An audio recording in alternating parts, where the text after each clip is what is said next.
Upat ka tao ang patay samtang unom ang samdan sa duha ka Managlahing disgrasya sa kadalanan sa Cotabato City o Ramon Magsaysay sa Zamboanga del Sur. Si Argel Relator alang sa dugang detalye.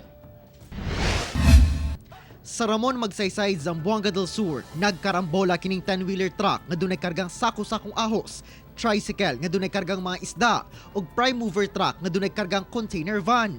Matud sa kapulisan, padulong sa Mulave, Zamboanga del Sur, gikan Cagayan de Oro City, ang 10-wheeler truck nga gimaneho ni Reynaldo Hijara ug duha ka mga kaubanan.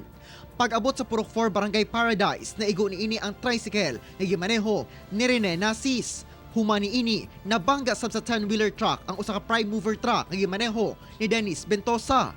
Niadtong tungura, natumba ang 10-wheeler truck, nalagpot sab sa kilid sa kalsada ang tricycle ug nahulog sa pangpang ang prime mover truck.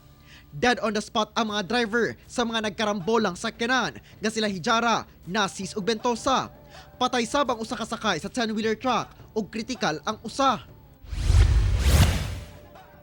Samdan ang 5 ka mga tao, duha dinhi ang kritikal. Human mibangga ang motorsiklo sa kasugat ni ining pick-up truck nga bibangga usab sa laing motor sa Sinsuwat Avenue, corner Pansakala Street, Cotabato City. Sumala sa driver sa pick-up nga kalit lang daw nga mibangga kaniya ang unang motor. Hinungdan nga nadamay usab pagkabangga ang ikaduhang motor. Nasayran nga aduna kunoy gili kayang iro ang unang motor. Hinungdan sa karambola sa tulo ka mga sakyanan. Sa kakusog sa bangga, dili na mahitsura ang motor, samtang tulo ka lalaki ug duha ka babae ang nangalagpot sa kalsada. Ang mga samda na ilhang sila Alicia Asi, Hamda Asi ug Ami Asi, samtang kritikal sila Albani Asi ug Badrudin Diwan nga pulos taga Cotabato City.